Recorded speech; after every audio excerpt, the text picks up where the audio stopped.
Now look, the difference between marketing fantasy and British reality will shock you. Let's start with the cheapest option and work our way up to the best value. So first up, we've got the Dacia Spring and why I can't recommend it to families. But before we go on, let me ask you a question. What's your biggest concern about switching to electric? Is it range, price, or charging?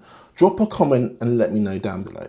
Now the Dacia Spring starts at 15k, making it the cheapest new EV you can buy in Britain. For that money you get a 26.8 kilowatt hour battery, 7 kilowatt AC charging, 30 kilowatt DC rapid charging, and Dacia's promise of 180 miles range. Now on paper it looks like a brilliant value for city driving. Small, affordable, ULEZ compliant, and theoretically capable of day trips around town. And the pros, most affordable EV, perfect for the city and simple to operate. Now based on real world data from UK owners and independent testing organisations, the results in British winter conditions are quite revealing. You see, that 180 mile WLTP range translates to 100 to 140 miles in real UK conditions, with heating on, and according to multiple owner reports and testing, that's a 22 to 40% range reduction, which is significant but not uncommon for smaller battery EVs in the winter. Now look, the 0 to 62 time of 14 seconds means you need to plan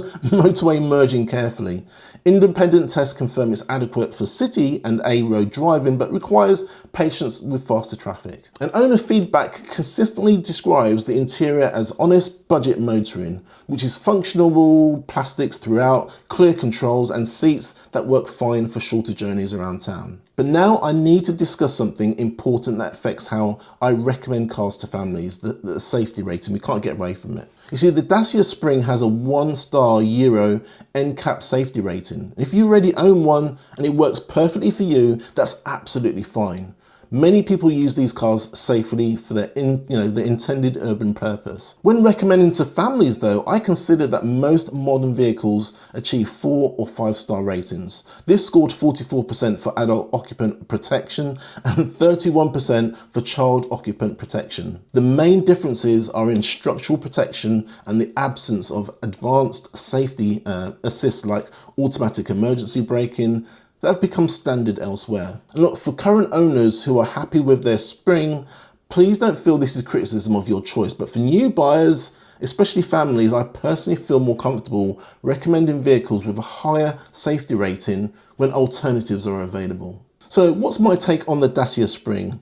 For experienced drivers who primarily need city transport, rarely carry passengers, and where the 15k price is crucial, it offers genuine EV benefits at minimum costs. And many Spring owners are satisfied with their cars for urban commuting. But for families or buyers needing versatility, the step up to something like the C3 provides considerably more capability and refinement. Now, speaking of that step up, let's look at what the Citroen EC3 offers for 22k. The improvement in comfort and capability is quite substantial. But let me ask you a question. Have you driven a Dacia Spring, and what was your experience with the performance and build quality? Let me know in the comments below.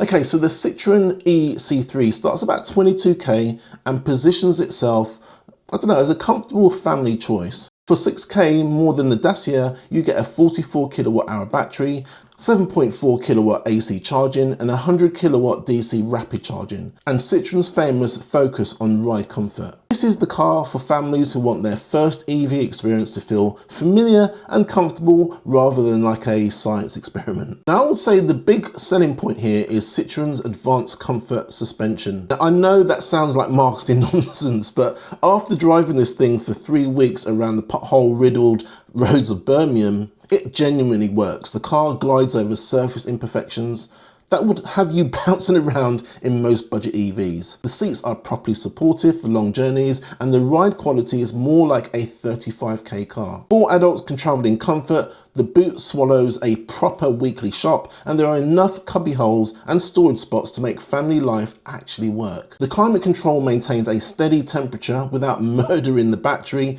and the infotainment system is simple enough that you won't need a degree in computer science to connect your phone. The EC3 is the sensible choice, reliable, comfortable, practical, but is sensible what you want when you're making the jump to electric.